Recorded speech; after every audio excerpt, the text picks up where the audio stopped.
Welcome back. Welcome back to In Black America Radio with your host, Rasta B. It is December the 15th, Sagittarius season. And we back up in this thing, you know what I'm saying? Today's title, we're going to be talking about Omarosa being fired and the black woman's voting power. And the premise of the show, really, we're going to speak on the Omarosa firing and really why we're celebrating that. And then we're going to speak on the black woman's voting power for Doug Jones in the Alabama Senate race. And I want to call bullshit, right? I want to call some bullshit on a lot of narratives. One narrative, your vote don't count. Second narrative, that really is going to be about the black woman. So call in. Guest calling number 646-716-4654. I'm going to say that again. Guest calling number is 646-716-4654. But as normal, as always, before we continue, let me go ahead and bring in my co-host, Smoke. Smoke, are you there? Yo.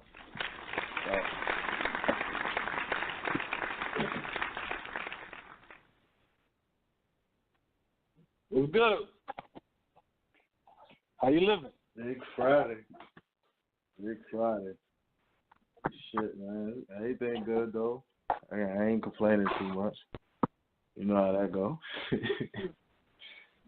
Yeah, man. I'm trying to get my damn brakes and shit fixed. The goddamn my brother, he came through and shit to look out, but I got a Nissan, so that's a foreign car, and I guess the pieces are a little different than if it was an American car with the brakes. You know what I'm saying? So it's like another. Basically, we need those. I need that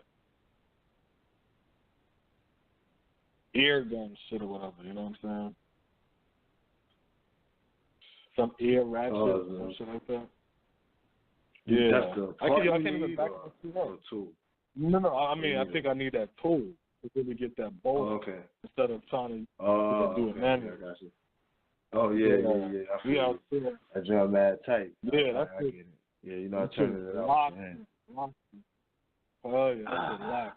You know what I'm saying? So it's like damn. Yeah, man. Yeah, so I really appreciate it. Shit always be out. And then my brakes are bad. But my shit is so bad it won't even reverse. Damn. Yeah, it's shit crazy. I'm trying to back the car up some. So I'm trying to turn that joint because I wanted to get it in the middle of the garage. Yeah, it's probably when the last time you pressed it, it probably just locked. And it's stuck right there, you know what I'm saying? So it's like your brakes is on, pretty much. Damn, that's crazy. Yeah, you know, and I'm like, shit, man, I'm glad I wasn't at work when that shit happened. I mean, I could drive forward. I just can't reverse. There's no purpose. You know what I'm saying? I just have to. Until you can't reverse. Until you can't reverse. No. My God. I mean, I can't, but still, I'm going to go straight from work to home. You know what I'm saying? No, I'm saying. I don't back into me. You driving where you got to back up for some strange reason. Oh, yeah. It's like, it's so caught up. You're like, back up, man. You're like, I can't. Can't, man. Leave me alone. Tell him move forward. Man. Man. So, you know, I'm working on that shit. You know what I'm saying? Working on it. Another problem gotta fix. I know how that goes. So yeah. Shit. So that's how that shit go, man. But yeah, man, shit. It's a Friday, the 15th. A lot of interesting things was going on. So we might try to do this thing a little in reverse. But one thing I want to talk about, so I don't forget, so I'm looking at the U.S. debt clock, and I look at the savings per family. That shit is $5,124. And I want to like say 56 before. I think it was like 56 or something. Like 59.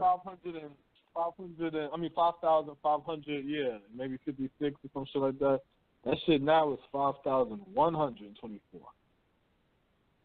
When you first started talking, it was more than that. Last year, that shit was like 10,000. 8? Yeah, like around that shit. No, it was. 10. It was.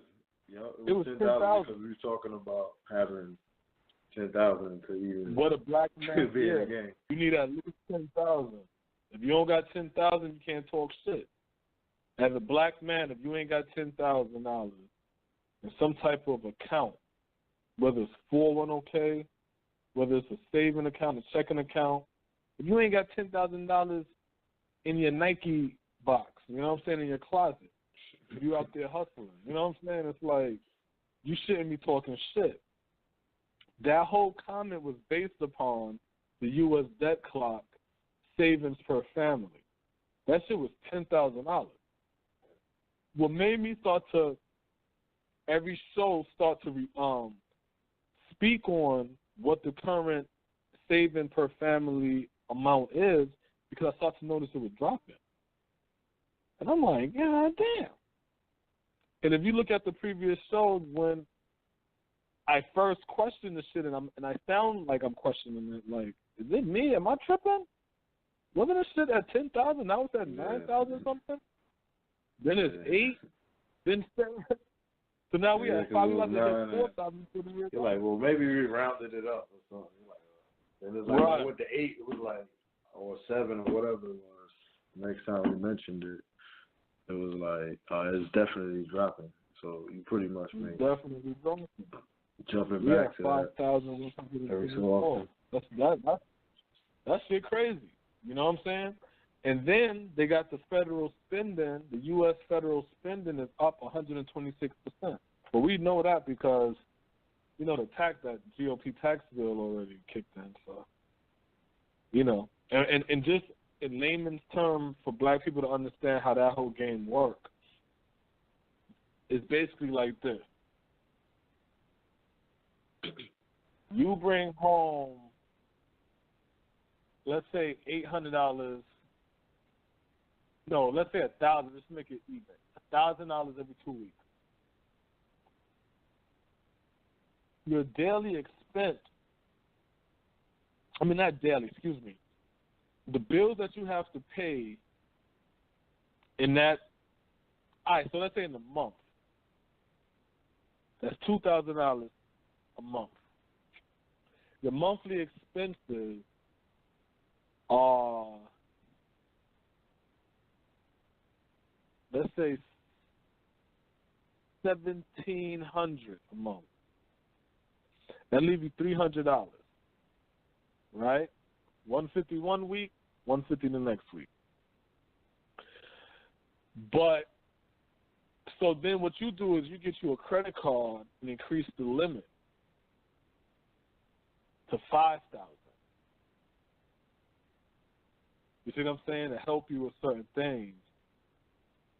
That increases your debt. The debt in your house. You know what I'm saying? So you'll be bringing home $2,000 a month still, but now instead of it being 17, now it's 6,700 is your debt, and you only bring home $2,000 a month. You see what I'm saying? That's how that whole game works. That's how the overspending. Then they say the U.S. growth.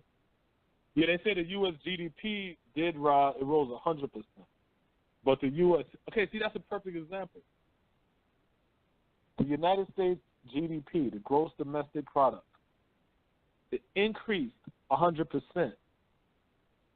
But I just said the U.S. federal spending increased 126%.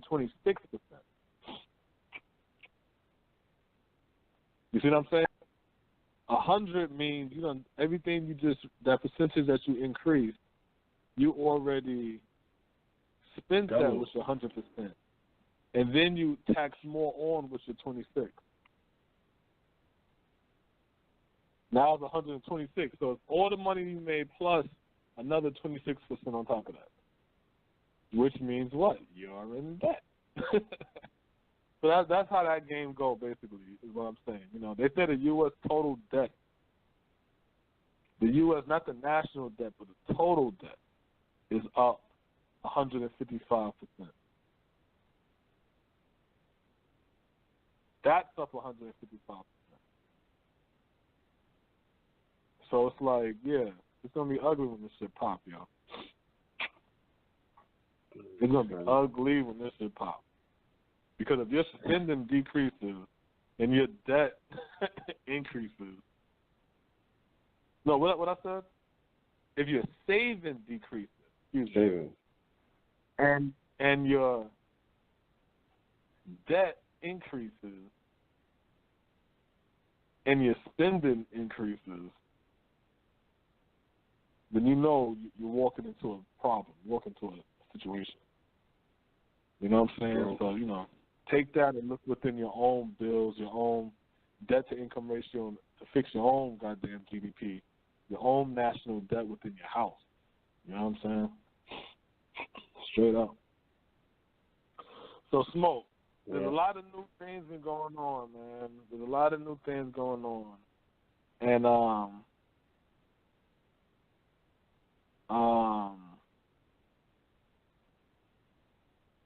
and it really makes me say, I don't want to hear black people in 2018 talking about racism and white supremacy anymore.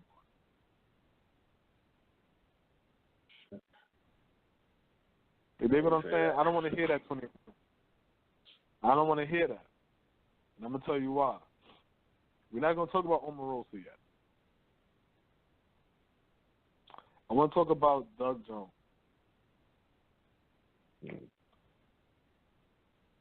I want to talk about Doug Jones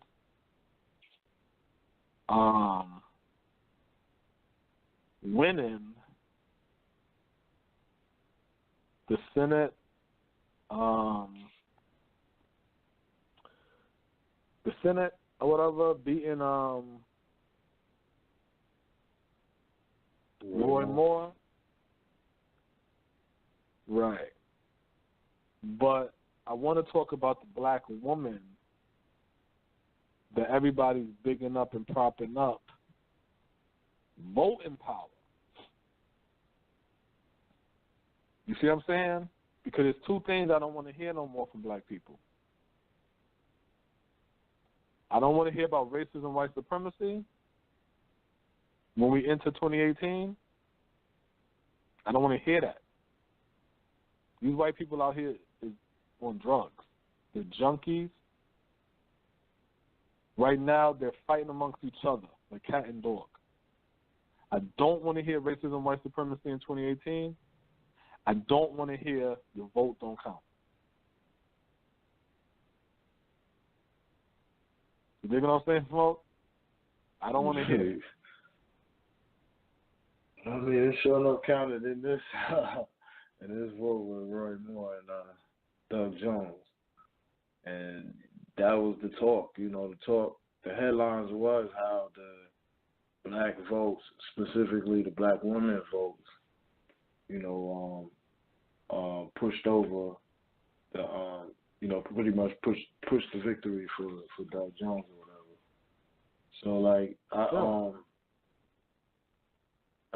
saw the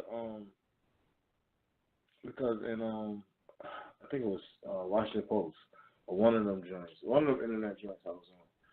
But they was talking about how the black voters in Selma was they was pivotal and coming out in masses, you know what I'm saying? So it was like, and they were saying like how pretty much it was the activists from that era and from that area, you know what I'm saying, pushing forward, to get the voters to come out for for Doug Jones. So I was just finding it ironic, like, you know what I mean? You just flash back to, like, Martin Luther King, you know what I'm saying? He was marching from Selma, you know what I'm saying? And, like, you know, nowadays you see these black voters, you know what I'm saying, in Selma is making a difference and putting it in. And it's like, you know what I mean? It's like an agenda, you know what I'm saying, in the sense of whenever the votes is needed, they can just put out whatever information they want, and here come our voters. Here come our black voters. So it was just crazy, man. It was just crazy. And see, and the thing that I want to put out there also, because they keep screaming the black women vote, but they say that like the black men ain't vote at a high percentage too. Yeah, it was both. It was both. The black voters, they showed 96% of black voters supported Jones. 98% being black women, 93% being black men. You see what I'm saying? So yeah, in that article I was looking at, they said put everything else aside. Wait, I was going to say put everything else aside. I don't want to hear no more talks about your vote don't count. Right. Put politics aside, put ideology aside, put everything aside. That's something that we need to start teaching our children. Now, do I agree that we don't use our voting power to benefit us? Yes, I agree to that. Would I tell my children that? Yeah, I would tell my children that. But I would not tell my children that your vote don't count and your vote don't matter. That's something we need to stop doing, because it's not Doug Jones that proved that. It's not Barack Obama who proved that. I'm trying to look for this clip, Smoke, but I can't find it, right? Because it's an old clip where I have Malcolm X saying that. When Malcolm X is talking, I just can't, I'm trying to find it, where he says that, I want to say it is Malcolm X. I know it's not. Well, while you're looking for that, just in that article, the Washington Post, I was looking at, they said that Selma was the area that put Doug Jones over the top. So the county there is Dallas County. So they said in that county, African Americans make up 70% of the population. And of those votes, nearly 75% of those votes went to Doug Jones. So they said that the Nation reported, and they quoted, when the votes from Selma and the surrounding Dallas County came in just a little after 10 p.m., Moore's lead began to evaporate. That brought the Democrat 7,000 votes closer to victory. And as more votes from predominantly African-American counties came in, Jones moved into the lead. Within a half an hour, the networks were announcing that a Democrat had won an Alabama Senate contest for the first time in almost a quarter century. And so, and like earlier I said, like, it's like a conspiracy to get the voters. Like, kind of the reason why I said that is like, we know it's a struggle in the Senate. So it's, it's all Republican, right? The Republicans have the control of the vote.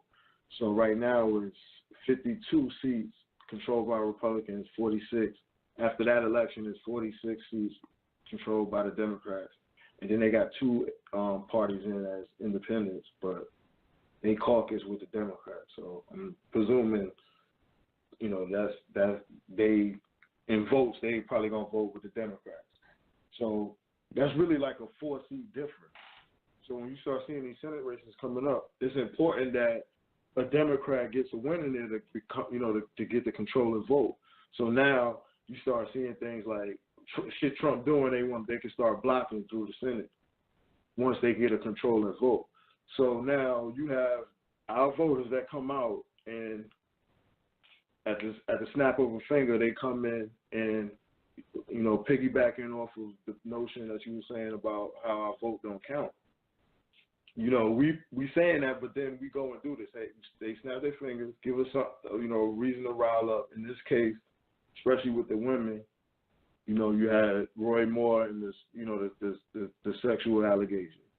So that was something to rile the people up, and plus other shit. Bring them in. We changed the whole comment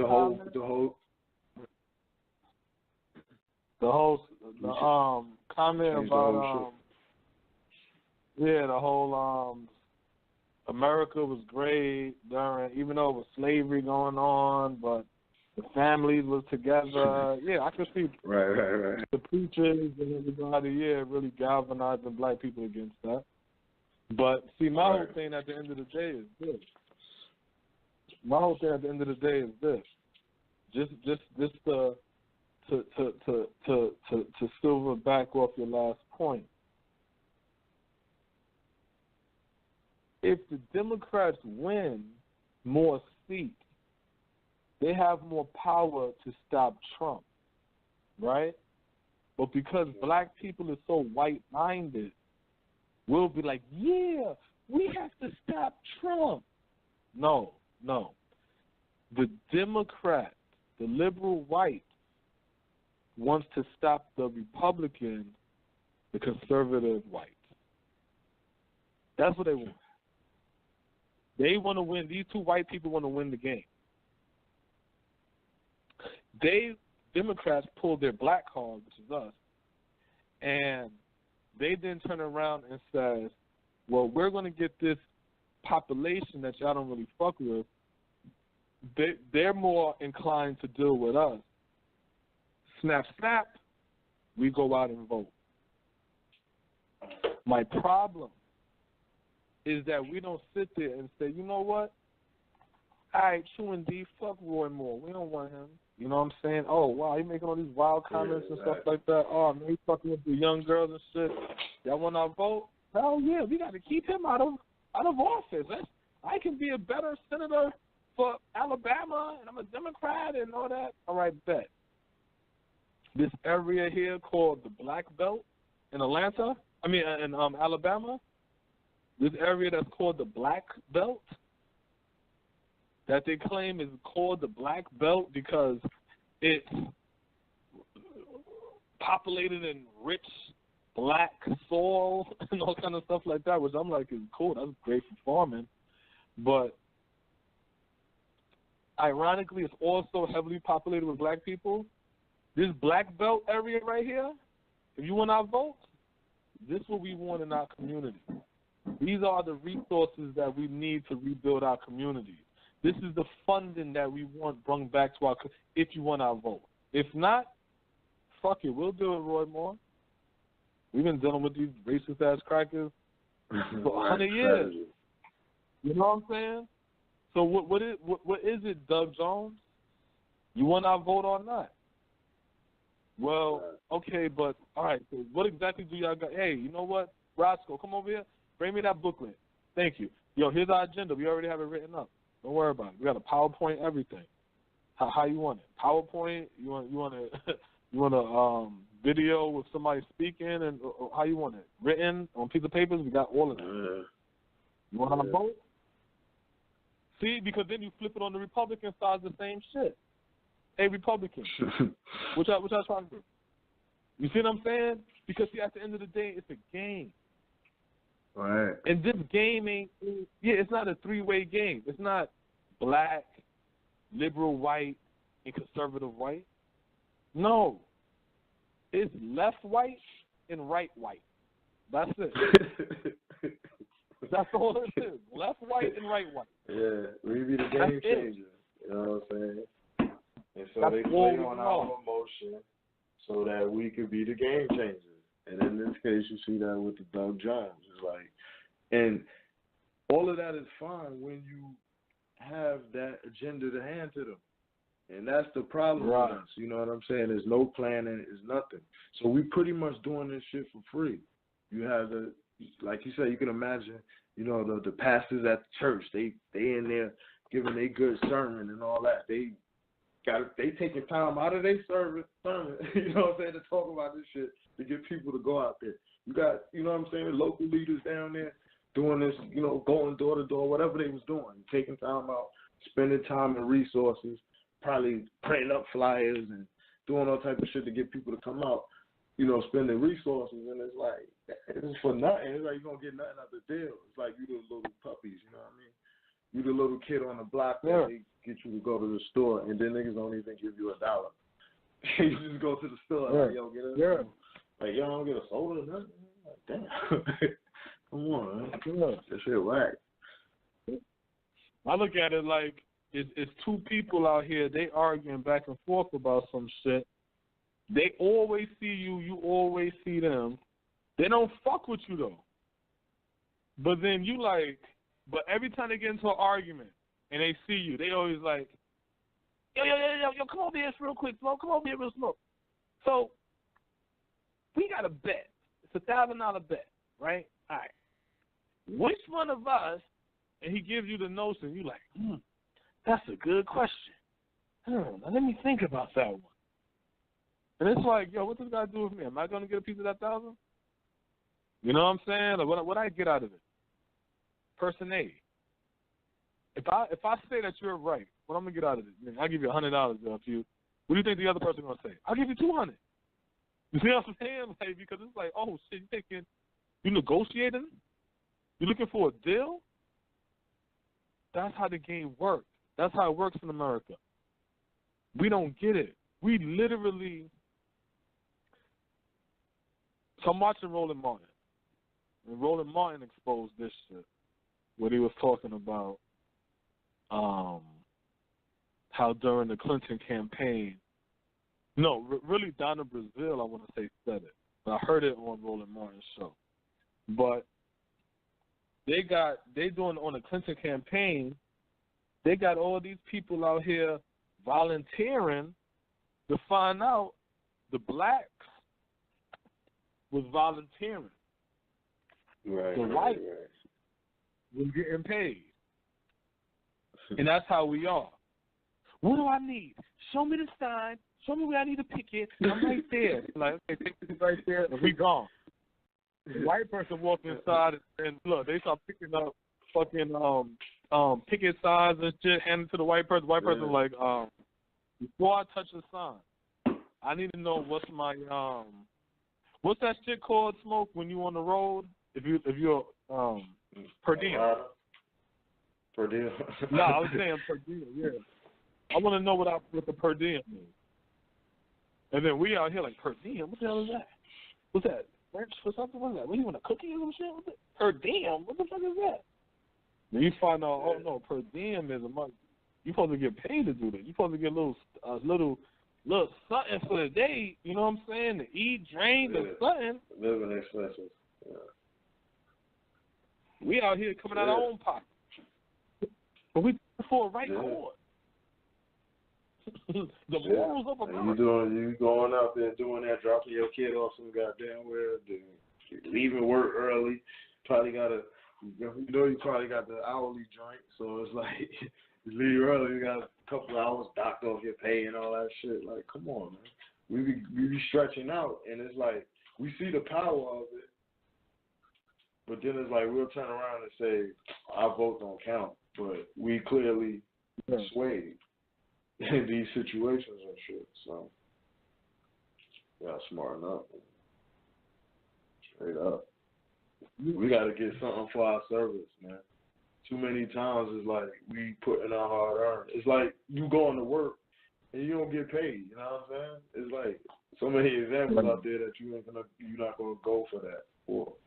So we have to take politics.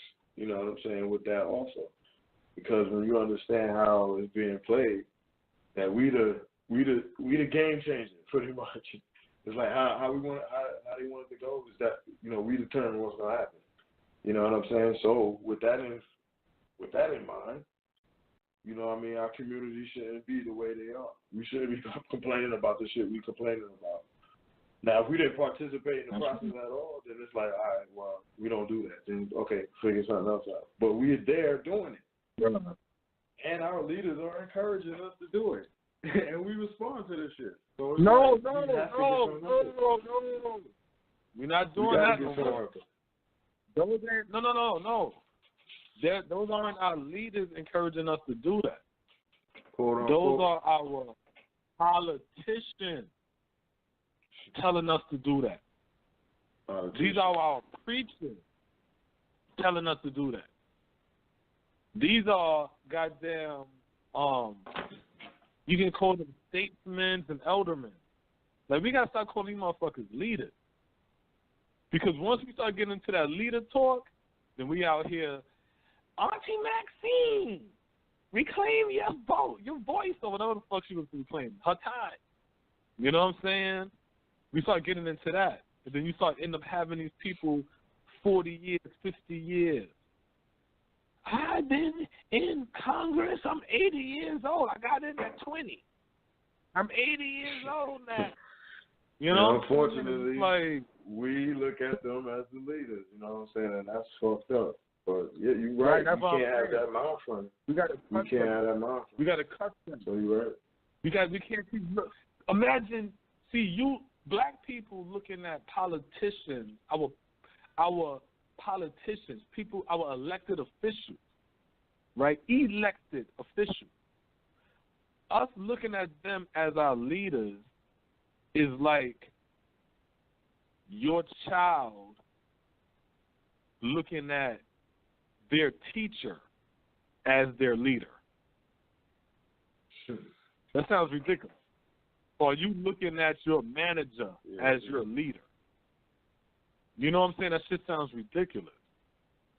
You walking around all day and shit, and your goddamn principal, and you in elementary school, and you like, yo, my leader is principal such and such, and you gonna be like, what the fuck you talking about? Why you calling that nigga your leader?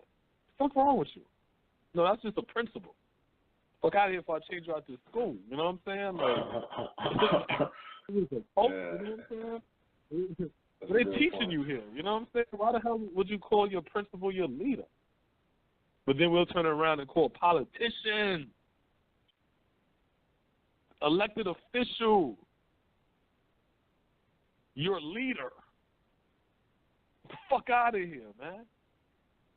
And that's how, when you got that leader mentality, that's how it's easy to snap your motherfucking finger and say, time to vote. Time to vote. Yeah, that's what I thought. Well, how much money is being allocated to get the black vote out in these state-run elections? That's not a lot. Roland Martin done exposed that. It's not a lot. In some cases, they don't put money to campaign towards the black voter until 2 weeks. The last 2 weeks, the last week of the election. See that? You want to know why? So that. They did that. They did that shit for the Doug Jones joint. They did it for the other one in what was it, North Carolina or Virginia or some shit like that? Where was it? It seemed like Atlanta was like that. Because I didn't really, I'm not in that area, but like with the Mary Norwood and Keisha last battle, it seemed like the last minute, everything, the pressure was really on it. And correct me if I'm wrong, you know what I'm saying? Because I'm really not. No. That's what it seemed like. They do that. See, they do that. I feel like now, speaking openly about it, I feel like they do that. It's just like the GOP tax bill. You know what I'm saying? We're going to push it through. Y'all can't read it, just sign for it. That's how they do black people. Because the whole shit is this, man. I knew for 2 months that I got a motherfucking elect goddamn somebody into office. You got to elect me into office, right? but nobody's telling you about it. And then they wait until the last week. They're like, yo, listen, Smoke, man, yo, you gotta elect Rasta B into office, man. Don't be no sellout, nigga. Get your family, get everybody in your family, get a bus if you have to, rile up the people. We gotta keep a black man in office. And you're like, okay, brother, I'm here for the cause. I'm here for the charge. I'm ready to. I'm your soldier out here in the field. Right. But see, if I tell you a month in advance, listen, we got to get Rasta B in office. We got to keep this black man in office. Then it's like, oh, okay, well, when's the election? A month from now. Cool. Well, what's his policy? Because I got time. You know, what's his policy? What is he standing on? What's his strategy? Oh, I don't want to answer those questions. So what I'm gonna do is I'm gonna wait until the last couple of days. So all I gotta tell you, nigga, your family died for this. If you don't vote, you ain't got nothing to say for 4 years and all this kind of dumb shit. Well, why you telling me at the end of the show? Why you telling me right before the last call for alcohol and shit? You know what I'm saying? And you like, all right, you get this round and I'll get the. No, man, no. Let me know in advance so I can have a different mind frame. That's how they feel like, you know, it's, to me it's like they know, they feel like the black voters are dumb. You know what I'm saying? That's how they feel like this is locked and loaded. Whenever we need them votes, we got them. All we got to do is this. And they did. You know what I'm saying? You saw that with Hillary Clinton. You know what I mean? Example we just talked about with Hillary. She didn't come out 200 days later, to the campaign, and the shit she was doing. She wasn't really promoting her policy or none of that shit. She was just going on a tour. You know what I'm saying? Let's go hit these shows. Like she was on down, like she just dropped the album or some shit. You know what I'm saying? She go to the radio station. So it's like, yeah, man. You know what I mean? We gotta be smarter as groups, especially when you start looking at what's at stake. People gonna have to pay. But it's hard. You know what I'm saying? It's hard. They hard to do that, and it's hard to think. But it's hard to do that and think like that. One, we don't have an economy, so there's nothing for us to fight for. You know what I'm saying? There's nothing for us to fight for. So now we out here scattered around as individuals. That looks like a group. You know what I'm saying? That's all we are. We're individuals that look like a group. So now when we get out here in these streets now, it's easy not to really speak on agenda. We give you that last window to get ready to vote and come out and support, and we'll guilt you that if you don't, your ancestors died for nothing. And then it's like, we're going to give you that window because really and truly, if you knew that and knew that you could that you can put your agenda, your issues on the table, and this candidate have to fight for you, you would do it. The reason why they don't tell black people this, they don't promote this or nothing like that, really, we don't have an economy. Meaning, we don't pay the fucking politicians to do our agenda. That's why it's like getting YouTube, right? Watching shit on YouTube and getting commercials, and then you get YouTube Red, and you pay for it, and you get commercial free. That's basically what it is. Because, see, if you sitting over there now, Smoke, and you're paying a politician to get into office, you're putting money into my campaign, and then I win.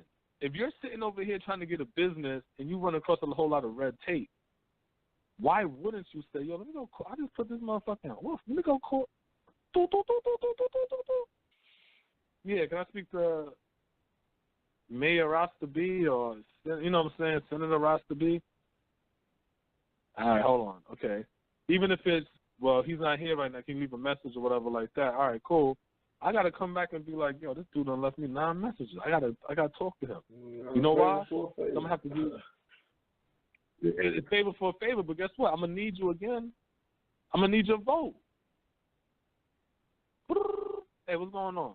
Yeah, man, I'm over here trying to get, you know what I'm saying, this business. I'm having all this red tape going on. What's going on? All right, no problem. Let me go over here and All right, boom. Thanks, man. Yo, do I get your vote? Yo, you got it. Next time, you know you got my vote, brother. I make sure my whole family vote for you. Thanks, brother. That's how that whole hand washes hands shit works. But when you're not paying the politician, you don't even know you can call that motherfucker. How many of the 90 what is that, 96% of black voters that support Jones, how many of them going to call Jones and be like, yo, my man, you know we got your white ass in fucking office. You know that. So this is what we want. A lot of them don't even know that. So guess what? It's all cool. And they keep us deaf, blind, and dumb. So all these black women out there voting, all these black men out there voting, right? But they like to put the emphasis on the black woman doing it, right? So let's stick on the black woman. I don't want to hear no more talks, black woman, about you being second to somebody or the lesser gender or you're weak or I can't do this because I need a man to lead me and all this other shit. I don't want to hear none of that shit no more 2018. Because y'all number is getting motherfuckers elected into office. Y'all numbers, y'all be the highest numbers for small business, highest numbers for the college graduating, highest numbers for who's raising the goddamn babies and shit, highest numbers for any and everything. Y'all got high numbers for. So I always say this about the black woman. Some people get it misunderstood, but it's up to your interpretation. I said 99% of the issues in the black community stems from the black woman. And if she elevates her mind, 99% of this bullshit will end just that quick. Because all that power is in your hand, black woman. So when you sit there now believing that you don't have power, which is not pro-black, that is not Mayat, that is not conscious, that's not nothing embodying being black. They have nothing to do with being part of black America. There's no parts of that with a black woman feeling like she's less than. That's the thing that kills me when it comes to black women, Smoke. Black women have to be the only people I've ever seen in my life, because that's who I see as black women, who could do everything that they say they can't do. Everything they say they can't do is what they're actually doing. And they say they can't do it, though. The shit trips me out every time. I can't do it while she's doing it. She's going to tell you what she can't do, what she's incapable of doing while doing it. It's like I don't get it. So I don't want to hear black women screaming she don't got no power. I don't want to hear black people screaming our vote mean nothing. I don't want to hear none of that shit, because definitely for the Barack Obama era and for this, we want to impeach Trump shit. All I'm seeing is black people showing how much power we have. Our power is just mis-fucking-directed. That's why we don't get the gratification from it. It's like young wild niggas in the street shooting at each other and having police shoot at them. instead of the young wild niggas in the street turning their guns on police. That'll stop police violence. But no, you're going to turn it on yourself. And then police turn it on you. So you feel like you're less powerful because the police will outgun you. Not realizing, nigga, you your own army. It's just that y'all going to war with each other. And what police do, Smoke? They see the infighting and they capitalize off the division, right? They capitalize off the division, right? Oh, that's it. But, yeah. But black people, we don't do that.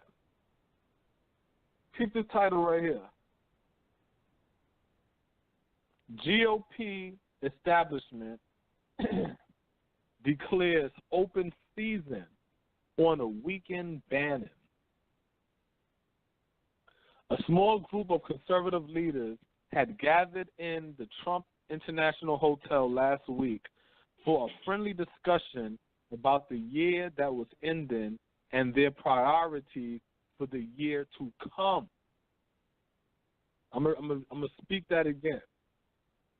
A small group of conservative leaders had gathered in the Trump International Hotel last week for a friendly discussion about the year that was ending and their priorities for the year to come. That's called planning, black people. That's called planning. So while we have this weird notion in our head that tomorrow's not promised to us, everybody else is planning and prioritizing for next year. That's what's going on. While you sitting around talking about a Brinks truck don't follow a hearse, and tomorrow is fine, and all kind of stupid ass shit. Your op is planning for what they're gonna do to your ass for 2018. That's what your ops is doing. So it goes, I'm not going to name names. This is Steve Bannon. I'm not going to name names, he snapped, looking around the room as he complained about being left virtually alone to defend Roy Moore, accused of sexually molesting and assaulting teenage girls. While the Republican leadership and Democrats bludgeoned the Alabama Senate candidate. Excuse me, I'm reading this out of context. All right. It says, I'm not going to name names, he snapped, looking around the room as he complained about being left virtually alone to defend Roy Moore, accused of sexually molesting and assaulting teenage girls, while the Republican leadership and Democrats bludgeoned the Alabama Senate candidate. If we want to win, he added, according to the three people who were in the room, we need to stop playing footsie with the establishment. They're just going to string you along, pat you on your head, and send you on your way.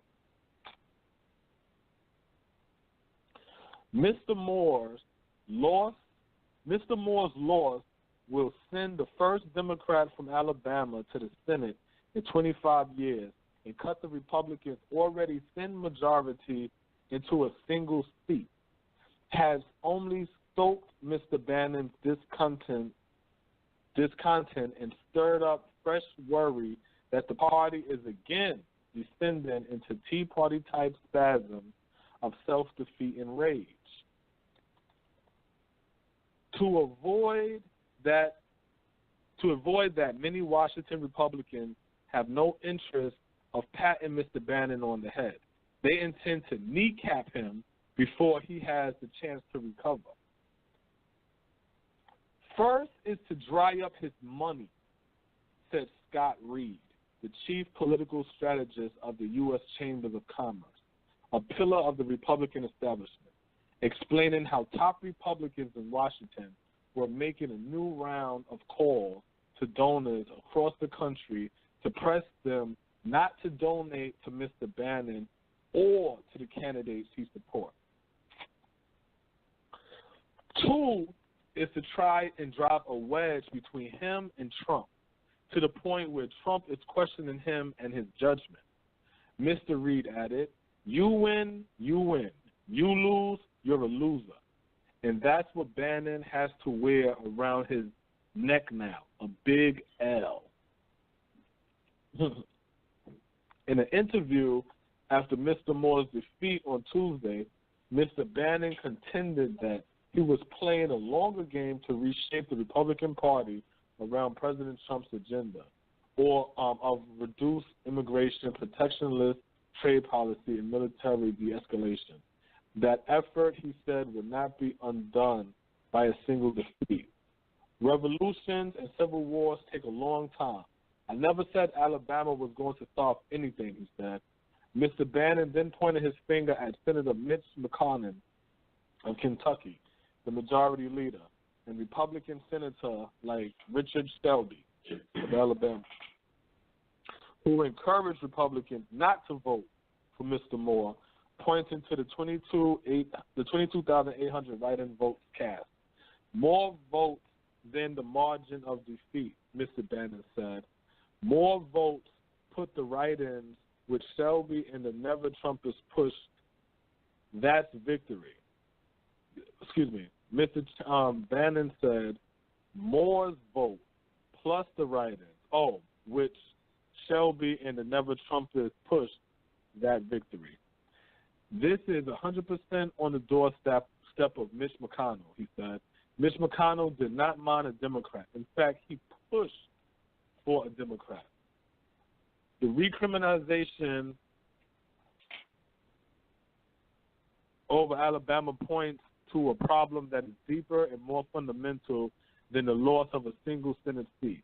The Republican Party, 8 years after its Tea Party revolt, still cannot effectively channel the populist energy that is both the most animated and destructive force in its electorate. The same angry politics that pit party leaders against grassroots activists during the Obama years are threatening again to undermine the party's fortune in the upcoming midterm election, as a slate of potential candidates on the far right emerge, bearing similarities to the unpredictable and amateurish nominees that hurt Republicans then.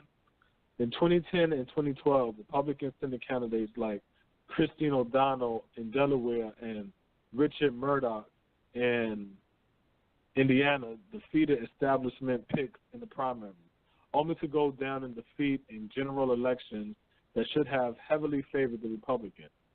So it goes on and on and on and on.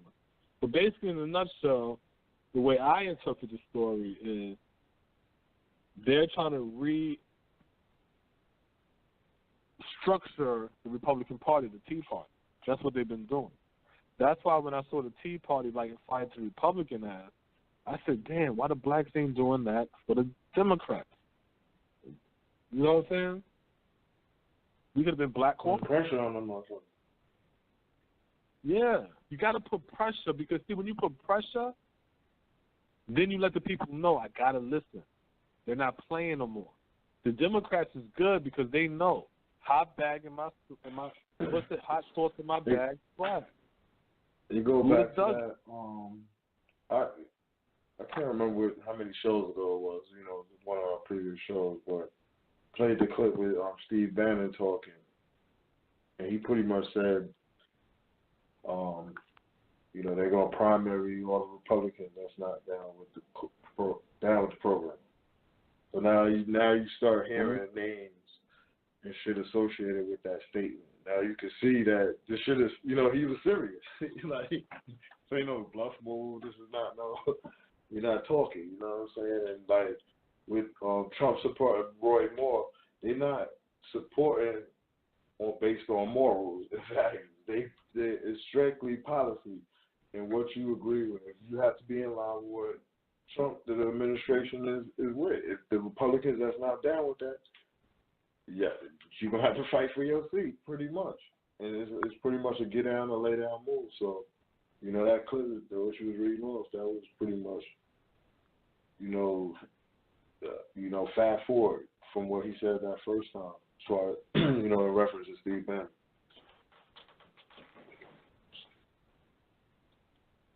Yeah, I'm over here listening to this Malcolm. I'm trying to see if this the Malcolm X clip I'm looking for. So yeah, man.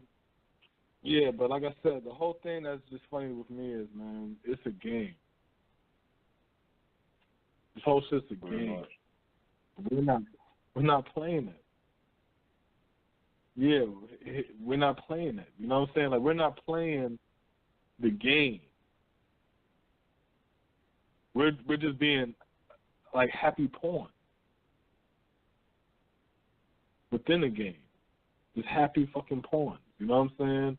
And that's the part that's crazy to me. You know what I'm saying? Because if you understand that and you put everything together, don't read stories bit and pieces. Put all them shits together. Put every story together. Make it into a big ass fucking story. And watch it. And then you're going to see what's going on. You're going to see a lot of really foolishness going on. You're going to see a lot of double talk. You know what I'm saying? You're going to see people like I saw on Facebook. See, that's the black woman voting stuff. You know what I'm saying? We can get off that now, but I want to get into the Omarosa now. But yeah, that's cool. I've seen a lot of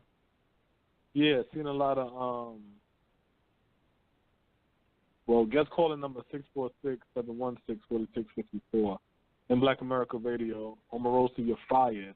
Black woman voting power. That's what we're speaking on. So when it comes to the Omarosa part, see, the funny thing with the Omarosa thing is this. For a minute, I've been thinking to myself, where in the hell is Omarosa? I don't know if I ever said it on the show, right? I can't remember.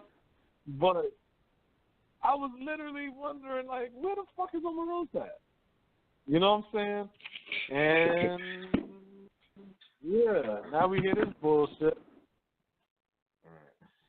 Which, it shouldn't be a shock, right?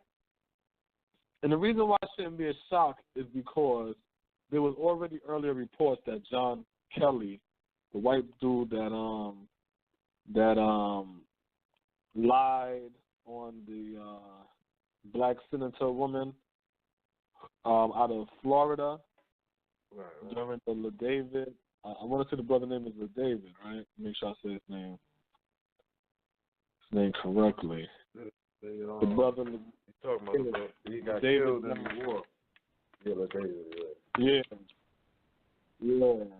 The brother LaDavid Johnson. When that whole debacle happened, John Kelly lied on the sister, right?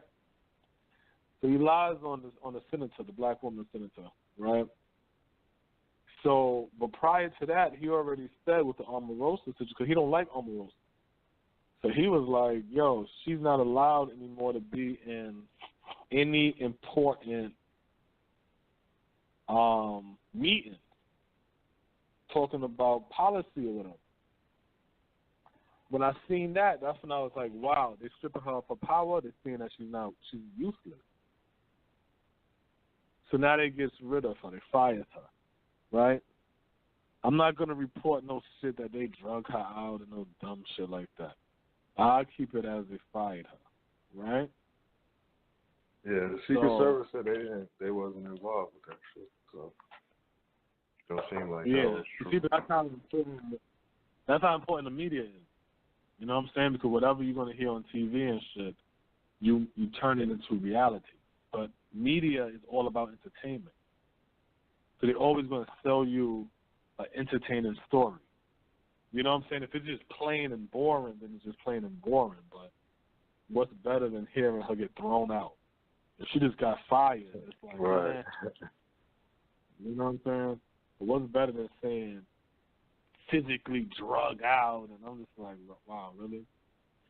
So one of the disheartening things that I've seen since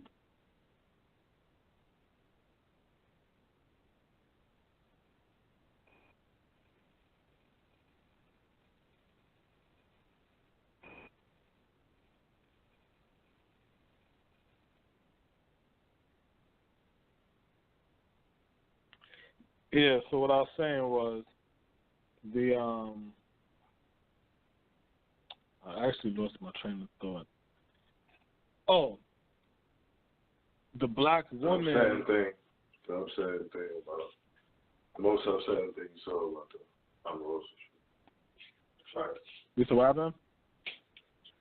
You were saying like you saw one of the things that upset you about the firing. Something you saw involved in that. That's what you were about to say. It's everything.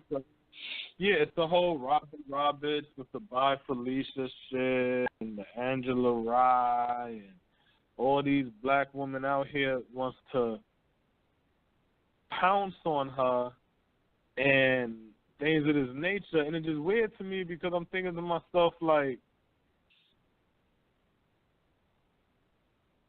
basically I say to myself, what are y'all fighting for? You see what I'm saying? Like, what are y'all fighting for? Like that's the question I would ask them. What are you fighting for? What you're gonna hear is somebody that's gonna tell you a white narrative of why they're angry. Omarosa. Omarosa, Trump, all of that. Anything you ask black people, what is your issue with Trump? What is your issue with Omarosa? You're like anything. The whole shit is going to be a white narrative. The reason why I say it's going to be a white narrative is because we're black people. We're not represented. My thing about it is that, what are you fighting about? Regardless of how you feel about her, you know what I'm saying? She's a already known public figure, you know what I mean, that the black community, we know her. We know about her and shit, you know what I'm saying? And, like, for me, it's strategy. So, to me, it's a lost opportunity because you had someone there who was in, I can't recall her exact title, but she was over, black community involvement, you know what I'm saying, or outreach or whatever. So that's the opportunity for us to throw agendas at her to see what stick on the table. You can't say that nothing's going to come out of it if you didn't reach out. And so it's like, you could say, well, the administration don't want to talk to black people. Trump hate black people. He racist. He ain't talking to us. You know what I'm saying? But you've seen the Congressional Black Caucus and others openly say that they resist and they're not going to just go. They're not trying to speak with them. So this was a wasted opportunity. You know what I'm saying? Where it's like we should have at least been there shooting shots at her. She was there for a year, so we were supposed to have several different versions of agendas that came across the table for her. Because in the sense of thinking like we ain't thinking black no more, shit. Like, cause we know the door only crack a little bit for us. Shit don't last forever. So I mean, like, what we was gonna wait, let her kiss and make up with the black community before we go speak to her. You know what I'm saying? So it's like childish thought, and then now the whole time has passed. So when you're gonna look back, a few years later, it's gonna be people questioning it, like, damn, man, we had Omarosa. When you get the next person that come in, that's like, well, we doing this. There ain't no agenda. We're gonna go. You know what I'm saying? And then it's gonna be like, well, damn, we don't know what we could have gotten out of Omarosa. So it's like, I don't really care about changing my opinion about her. It's still all about strategy. You see, the whole shit there's no fight. That's the whole shit. There's no fight. That's why there's no strategy. That's like you got one person fighting. That's like you fighting, but I'm just on the sideline and shit. And I just give the bully my money. You like, man, fuck that. You fight. You get washed. No, I'm laughing at you because you got washed. While I'm handing the bully my money, though. It's like, at least I tried. You know what I'm saying? Like, guess what? If you would have helped me fight, you're a joker. Then maybe it could have went. You know what I'm saying? We could have whooped his ass. But you stood on the sideline. I get washed, and then you laughing because I tried. This is the sickness of black people. You're laughing at me because I tried. This is the sickness of black people. You see what I'm saying? And I think that's a good example. It's me and you, two black men, right? Well, we're going to say boys, right? Let's say we're in school, so it's boys. And there's a bully in school. Instead of us two fighting this bully, I stand on the sideline and I watch Smoke fight the bully by himself. And when he get beat up, I laugh at Smoke and say, I told you couldn't beat him, while I hand the bully my money. All you had to do is give him the money. You wouldn't have beat your ass, nigga. Yeah. No, that's crazy. That's how we're looking at life. Just give him what he wants, do what he say. He wants your daughters eating pussy. He wants your sons taking dick. Hey, love is love. You know what I'm saying? Like, there's nothing. We have nothing no more. Yeah, and it's like, nothing. I mean, you'll hear like things like, you know, the spook that sat by the door. So we got somebody who in the office. First we had a president, you know what I'm saying? We you know how that worked out. So now it's like, all right, we got a racist president, quote unquote.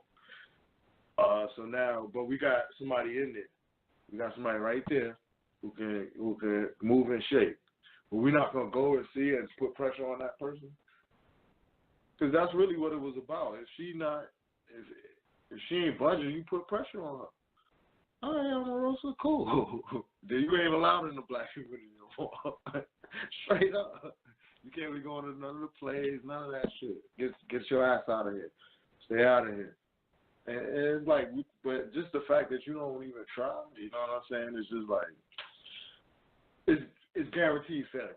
That's basically what it comes down to. You can't even be emotional about it. It's like, all right, you're not going to try, you're going to lose, period. You don't run the race, you're guaranteed to come in 10th place or whatever the place is.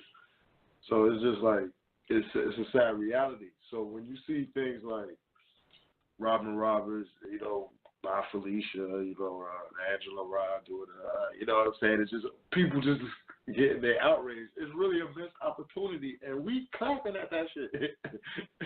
We is celebrating at a fucking missed opportunity because we so damn emotional. That shit don't look good.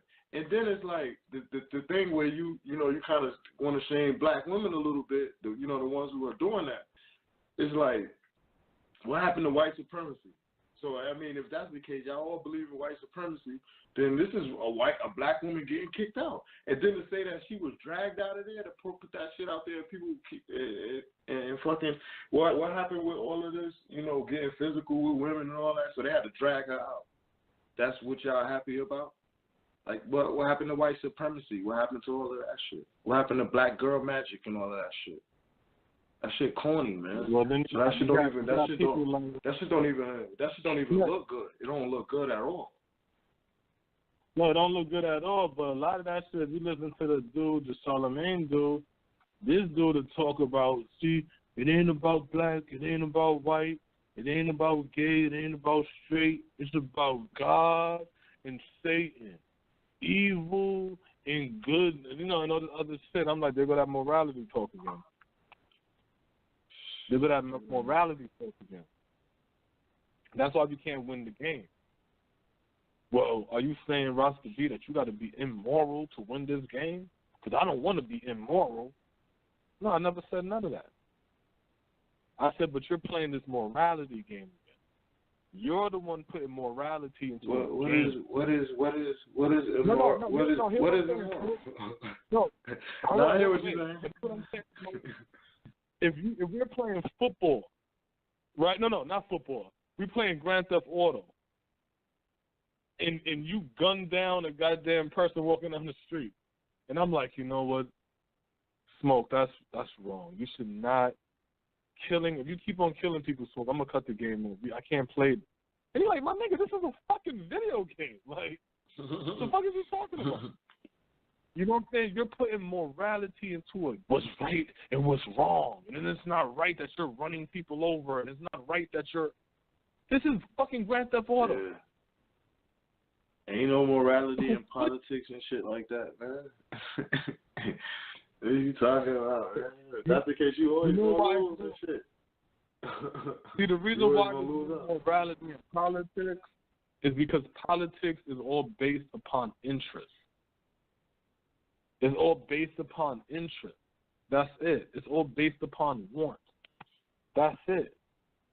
If I'm sitting over here now, I'm like, listen, man, we got this neighborhood on lock. We got the politics. Everybody, we got the black economy here. The politicians is in our pockets.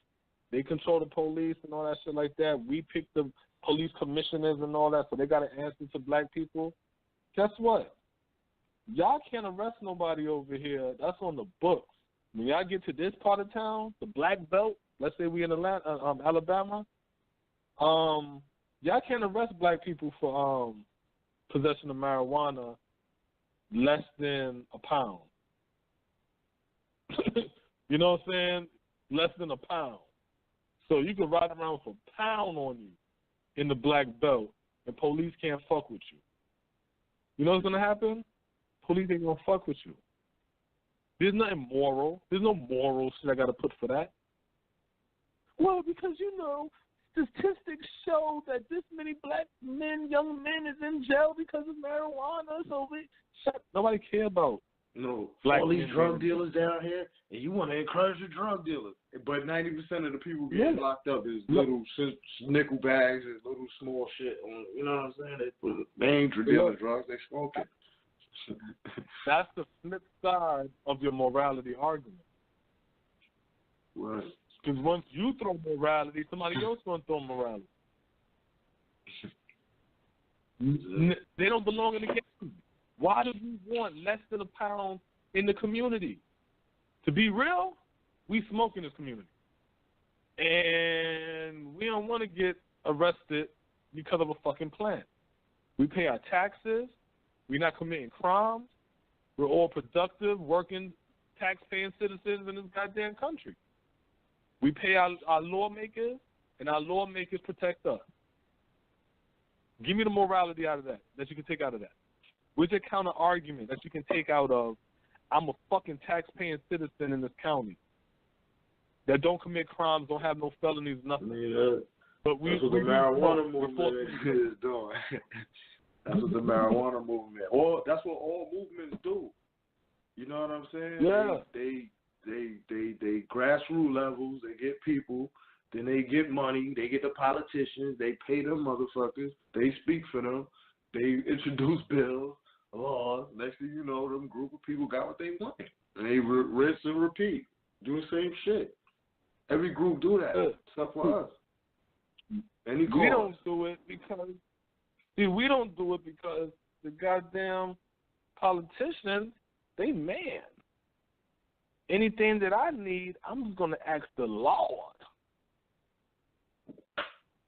He's going to answer all my wants. I'm going to pray on it. Everybody else goes to the politician. Yeah, everybody else goes to the politician, pass laws, protect this. You know what? I know marijuana is illegal here, but guess what? My little sick-ass white child is suffering from fucking epilepsy and goddamn seizure. And this goddamn weed, that shit make them shits go away. Change them laws. And you know what happened? She prancing her sick child in front of the goddamn Congress.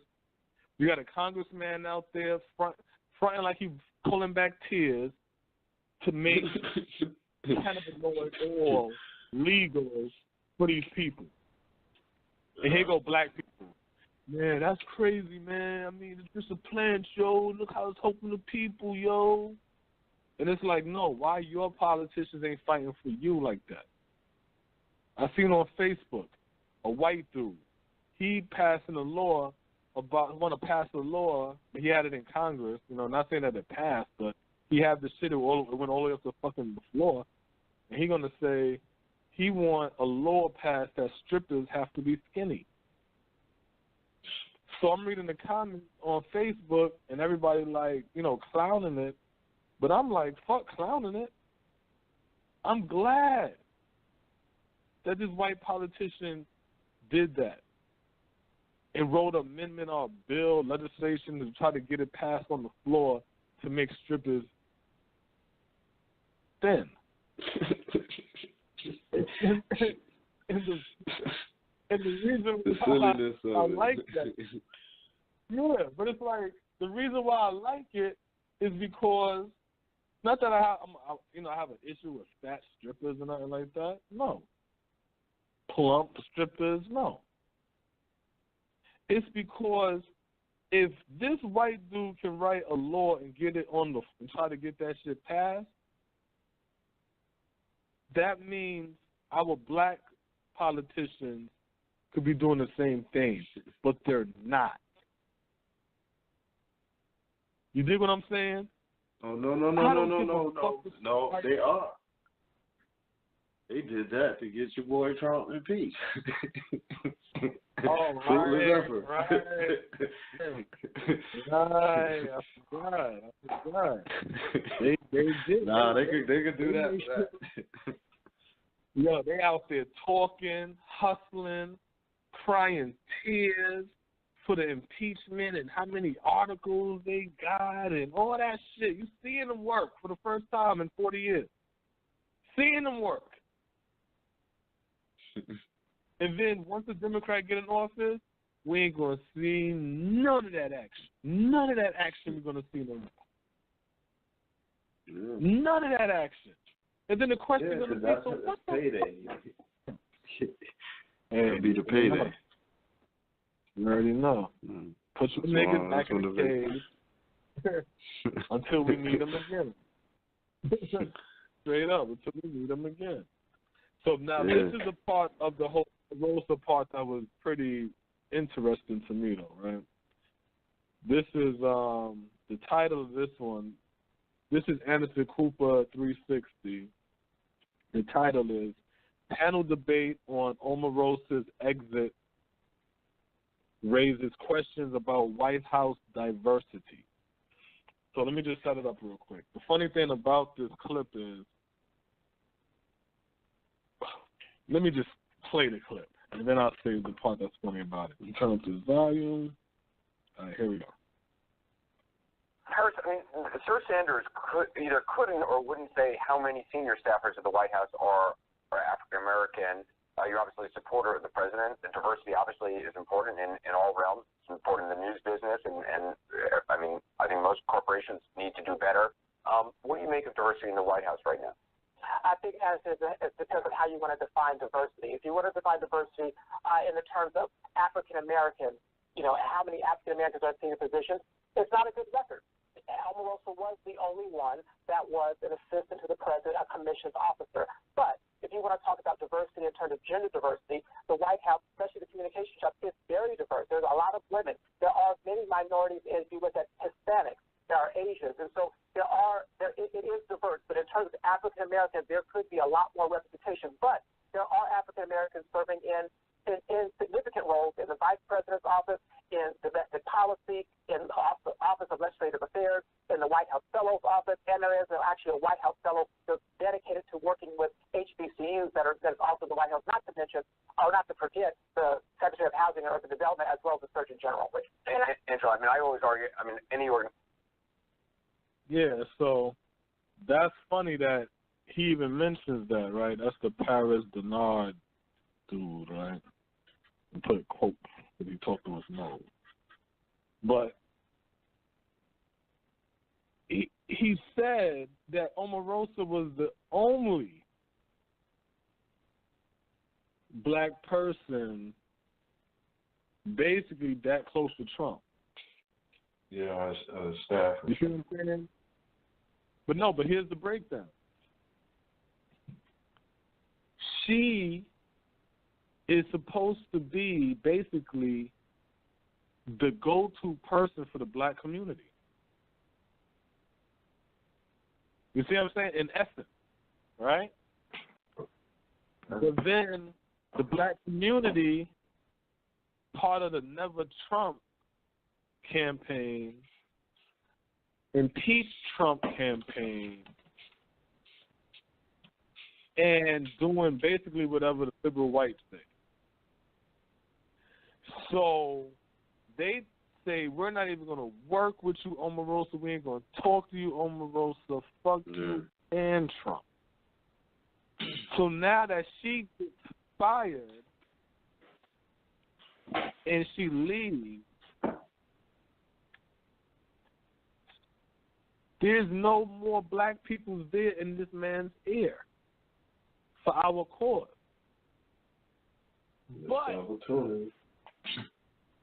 But here it goes. The Asians are still there, so they didn't miss that opportunity. The Latinos are still there. They didn't miss that opportunity. You dig what I'm saying? So it's like you got other ethnic groups who top is pissing off, but they're still there, and their community is still working there to do what they got to do. Black people, Black Americans, Black America, what are we doing? We got our hands crossed, pouting, while we got white people patting us on our head, saying, don't worry, we'll be in power soon. We'll be in power. This ain't fucking Jamaica.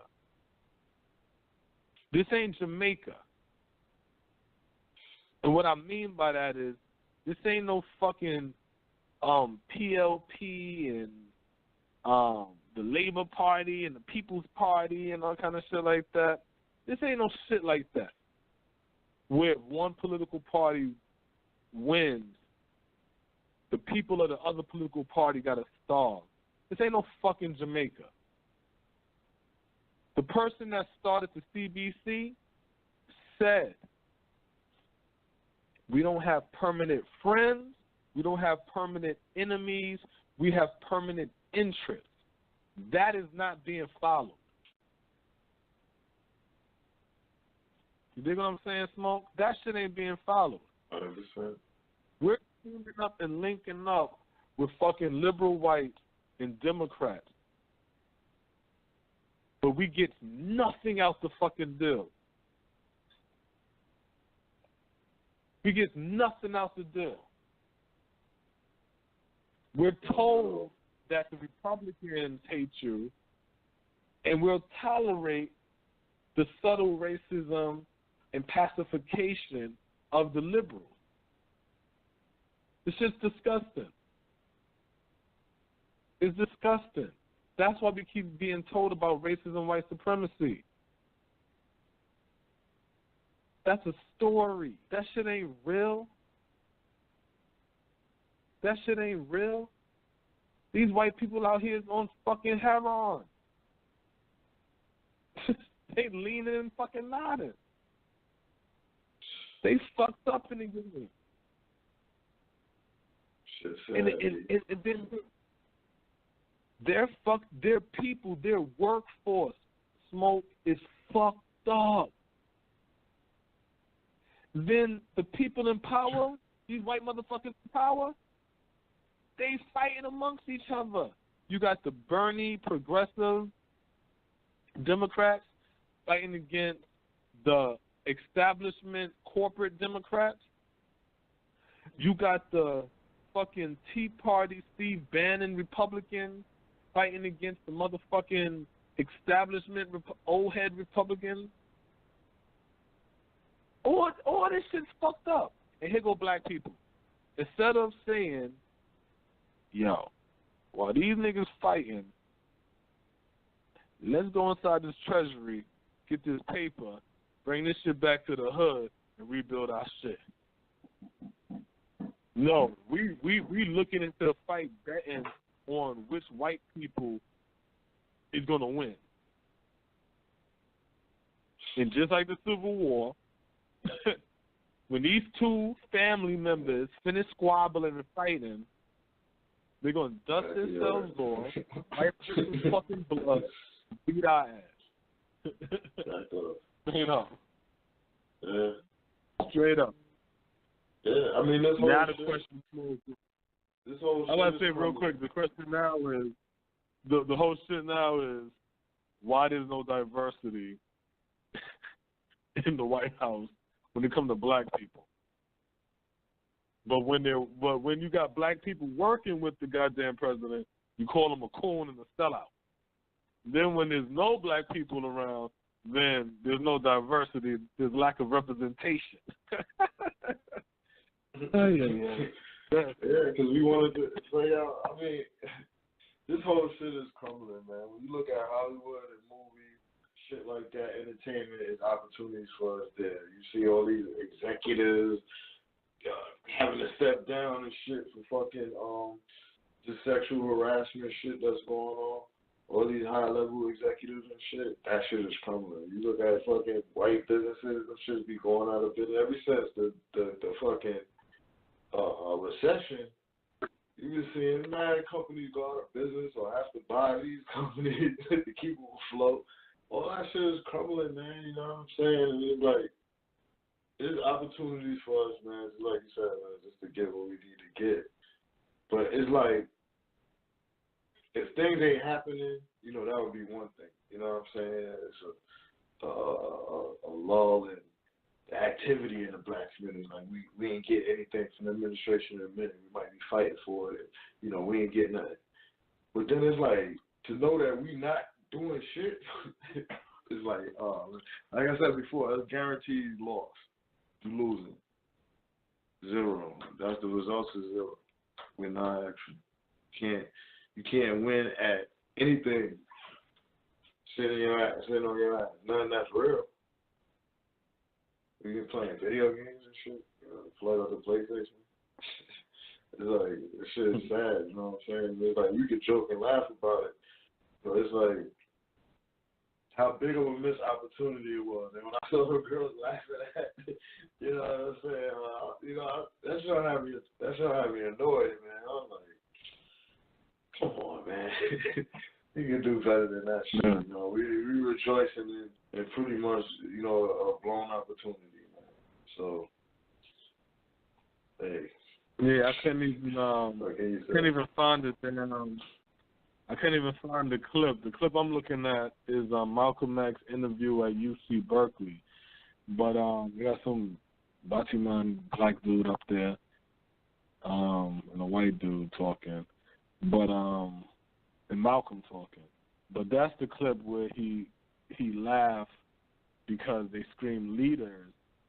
And he's like, who is these leaders y'all keep talking about? They had Lena Horne, Dick Gregory. So I was like, because that's the one I played because it's funny. You know what I'm saying? Dick Gregory is the ancestor name, but you know what I'm saying? But it's like, it's just funny because it's like, yeah, don't tell me about these people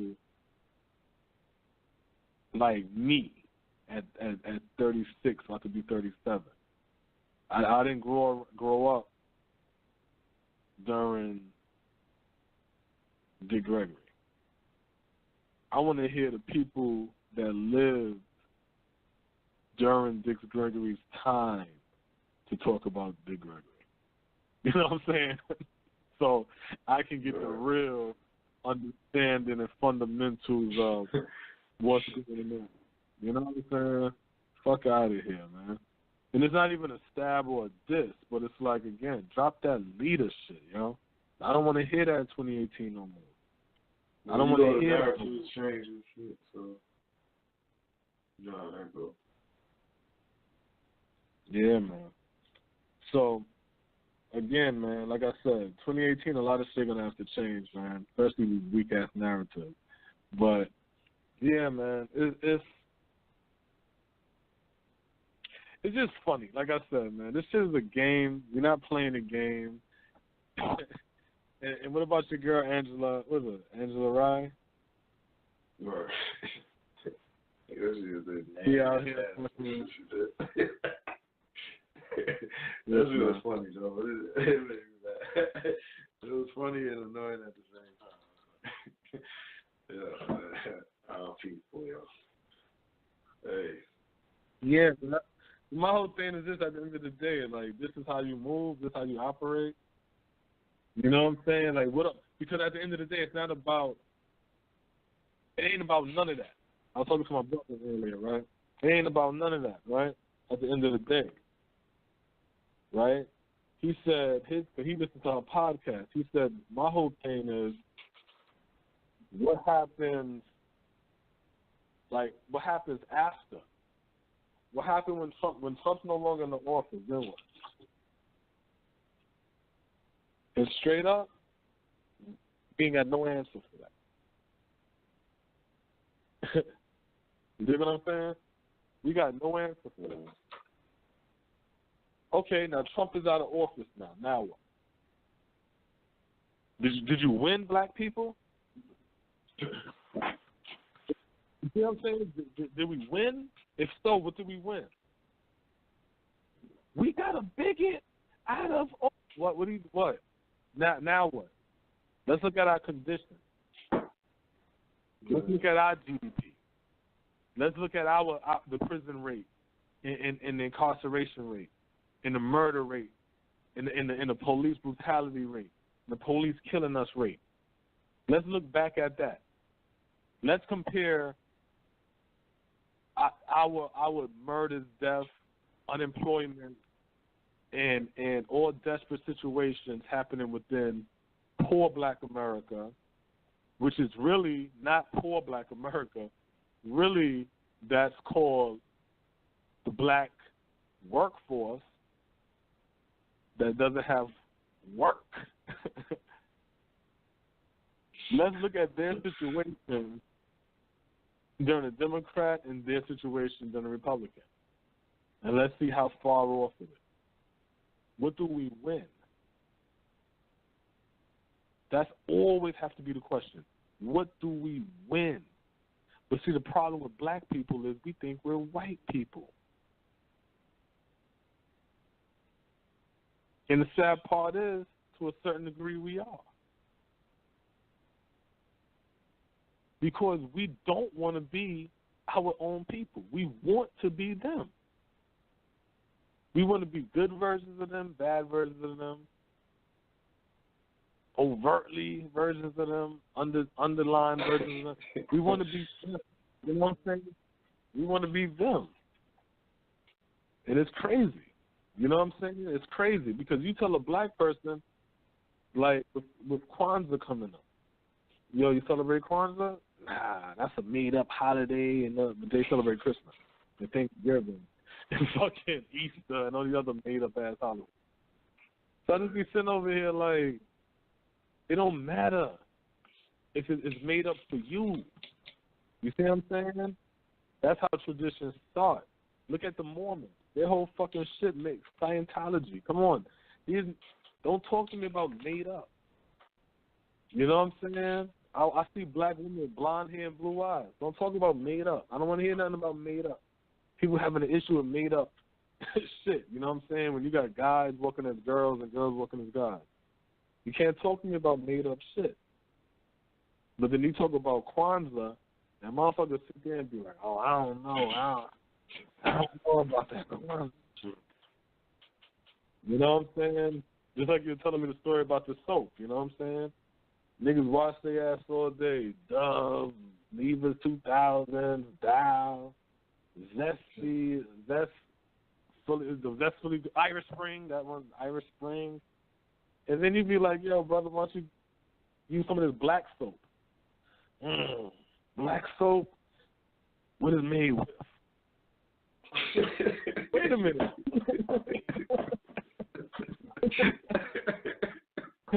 What the fuck? What the man? Yeah. But yo, I was just remembering something, like, you was talking about,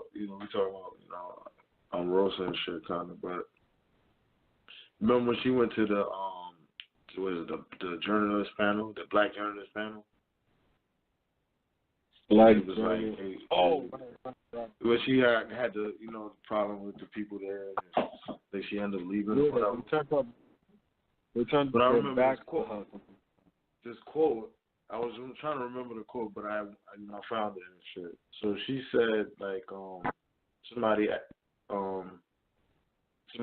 her why she had taken a job in the administration with Trump, and she said you don't walk away from the table, because if you're not on the table, you're on the menu. Yeah. So it seemed like on the low ski, she had the idea. You know what I'm saying? And it's just like, you know what I mean? We wouldn't connect with her. No. It's just like what you said earlier. The spook that sat by the door. Yeah. That spook sat from television all the way to the fucking White House. Mm-hmm. I told you, I played you that clip where she and Charles Payne was on the Fox News and shit. And she like, yo, I'm fighting for black people. My people. She didn't just start talking like this. I've never heard Robin Roberts talk like that. You know what I'm saying? So it's like I'm not really like her, so I ain't gonna say nothing. Who, Robin Roberts? Yeah, I know. And she did something, I can't quite remember what it was. Oh, it was with homeboy from Nate Parker. When she tried to say Nate Parker with the question on the, like, nigga, I ain't like that shit. I was like, come on. Nah, but that shit was tacky. Nate Parker, huh? But before Nate Parker was Chris Brown. Right. You feel what I'm saying? Right. That's really the first time she flipped. That's the first time she flipped. I forgot about that. Prior to that, I didn't even know she was a pussy sucker. So I'm sitting over there now, and I just thought, like, okay, it's a black woman on TV. But when she did the Chris Brown shit, that's when I was like, all right. You know what I'm saying? I was like, that's some weirdo shit. I think she did that after she came in. Right. Yeah, but I didn't know she was black. And that's what I had said about her earlier. I was like, she had an issue with cancer or whatever. And you know what I'm saying? She survived that. And she had the support of black women. You know what I'm saying? And right. Go that's what I'm saying. Prior to another black woman. Like, that's corny, yo. That's mad corny. Like, and so when I saw that, I was like, that's what disgusted me to me. I was like, come on, how you going to do that? You know, you can cut that to yourself. But that's how they get down, though. Because, see, that's how the same shit was with the Don Lemon. I ain't know Don Lemon was gay. I just thought he was a fucking more like a eunuch. You know what I'm saying? I thought he was more like his best portrayal was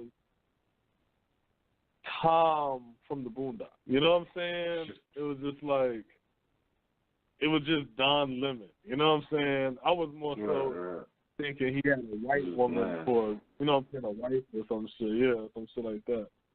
So you just took him for what he is. Once he came out as gay and all kind of shit like that, that's when you start to see him really start attacking the black community. If you keep the order. Yeah, that shit with Tyler Quali and all that shit after that. Yeah, right. It's not good to the point where you're like, damn, that's why I think a lot of people start to be like, damn, Donald, what the fuck is wrong with you? You know what I'm saying? Because we're seeing a black face on TV. So, and that's how I was. I'm seeing a black face on TV, so I would support, you know what I'm saying, and watch until, you know what I'm saying, he started really wilding. It's like the weed smoke shit in Baltimore, the Talib Kweli, you know what I'm saying, and the fucking, everything, he just started attacking black. And you're like, God damn, where the fuck is this shit coming from? You know what I'm saying? Yeah. And that's how you know that it's another shit that goes on behind the scenes that we're not even privy to. Not to be on no spooky shit.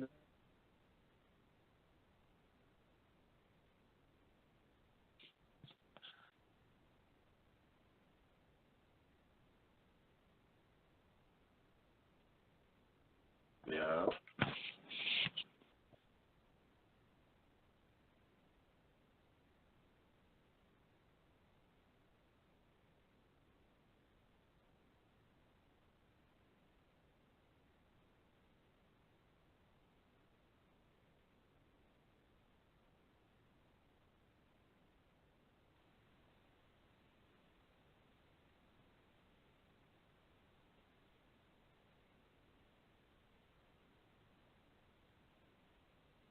You know.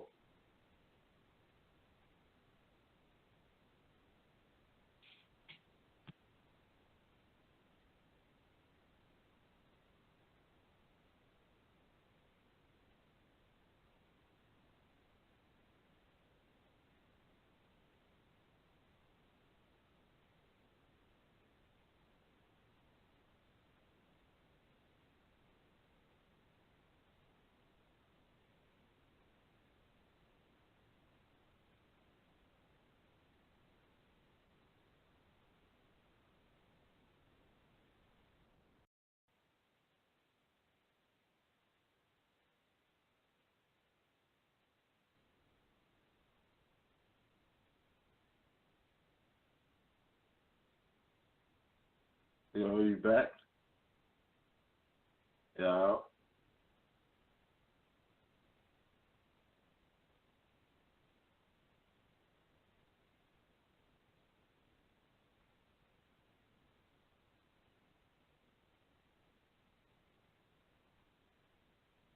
Yeah, I don't know what happened to Rasta B. He dropped off, but hopefully we can get him back on. Can you hear me?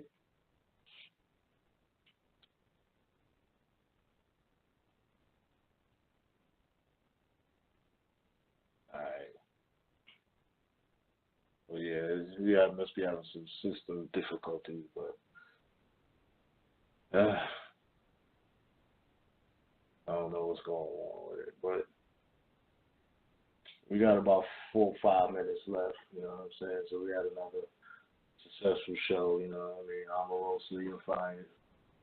But overall, man, just concerning that, you know, in my opinion, I was just disappointed in, you know, not only the reactions, but just the fact that, you know, at this point we don't really have that representation right there in the administration with Trump, which is pretty much, you know, another part of no activity when it comes to building the black community and building the black economy.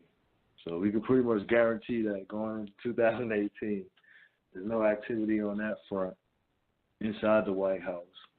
And then you got the CBC, who's openly saying that, you know, they resisting and they not speaking to Trump and so forth and so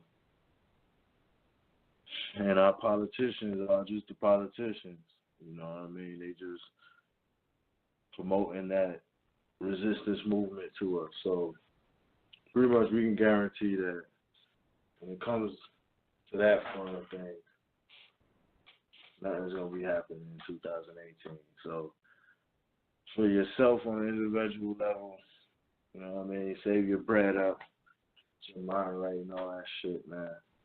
Because politically, you know what I mean, it's not happening on that front, man. And what happened to the black girl magic, man? We all dissing Omarosa, and I know we probably didn't like her for, you know, whatever reasons or whatever, and that's cool. But I mean, just to like publicly, you know what I mean, go at her and, you know, have all these remarks of happiness about her being fired and dragged out supposedly, especially when you got all this misconduct with men against women, and you know, they had her getting dragged out and people celebrating that shit. You know what I mean? That shit was corny. It don't look good. You know what I mean? So we need to straighten up with all that and be smarter, wiser, or whatever. But you know, we just coming to the end of another show, man. Thanks for listening. You know, Yeah, I'm back. black in here. Yeah, man. I was trying to get on the damn headphones, but it wouldn't log me in. I got to hear, but it wouldn't let me talk and shit. I just went ahead and I thought you was in. Yeah, I thought you was gonna click back in early or whatever. Yeah, the phone always cuts off and shit, so I ain't gonna do that towards the end. But but we coming down to this last seconds and all that good stuff. But we just gonna add a little bit more, you know what I'm saying, before we shut it down. But yeah, at the end of the day, man, you gotta stick to the ideology that we don't have no permanent friends, we don't have any permanent enemies, we just got permanent interests. We need to stay on fucking code, man. When that spook sit by the door and get their way in the ears of the fucking president, you're supposed to sit there and have an agenda for her to whisper in his ear. You're not supposed to sit there and kick her back in and talk shit and laugh and all kinds of shit, weakening her goddamn bargaining chip. And then when she lose, then you laugh at her for losing. That's some stupid shit. And when I seen all of these different Angela Rise and everybody else doing that shit, I'm laughing at them because I'm really laughing at them because I'm saying to myself is this. At the end of the day, what you gonna do when it's your turn? Since you kick this sisters back in, right? What you gonna do on your shift? Because it's easy to pretend like you're doing this fight because you're marching with everybody else who's against somebody. But what happens when your side is in power and the people is asking, how can you do something, and you're saying the same shit? Well, you know, we got to try, and I'm getting in talks with these people, and it doesn't work like that. More excuses.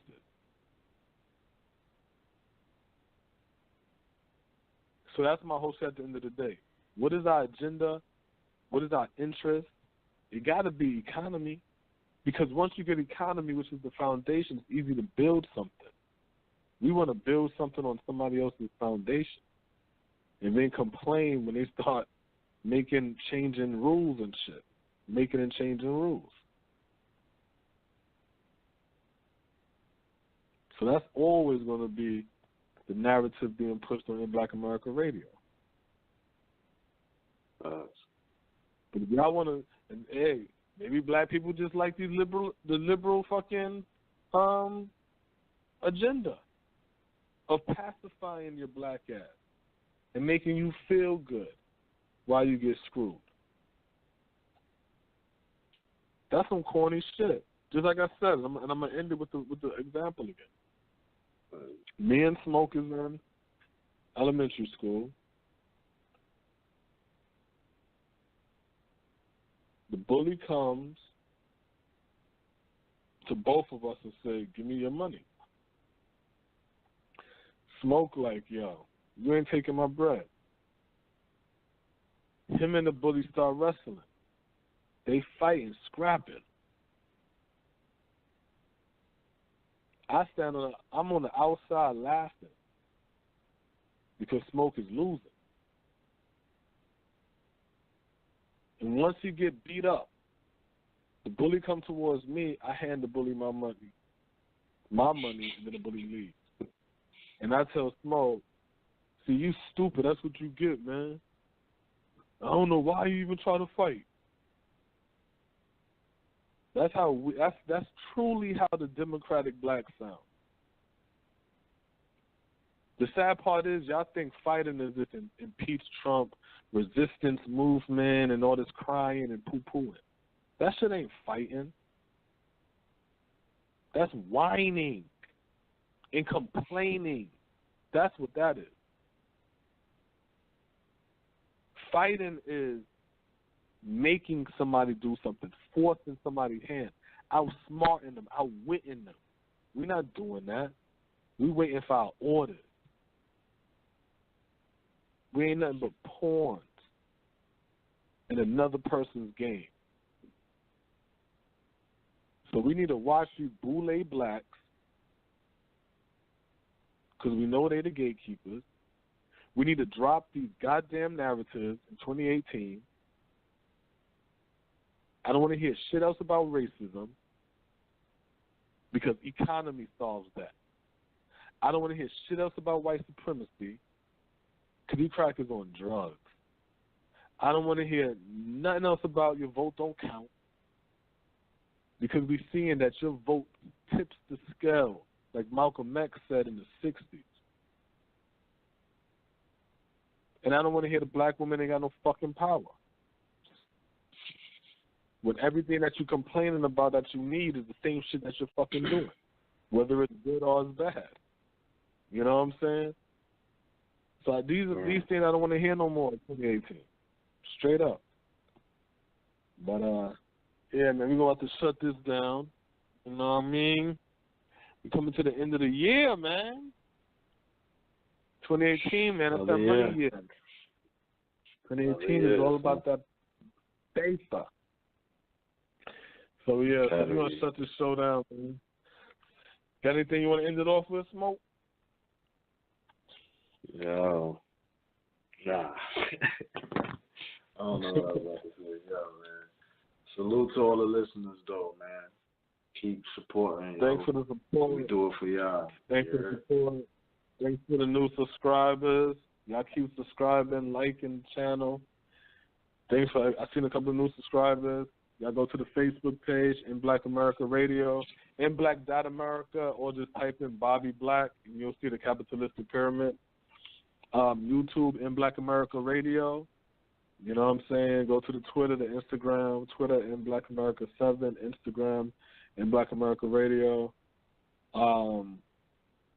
You know what I'm saying? We'll be on Fridays, more than likely. Saturdays are treats. You know what I'm saying? The guest calling number is always 646-716-4654. And other than that, you know, until we see y'all again, peace. Word.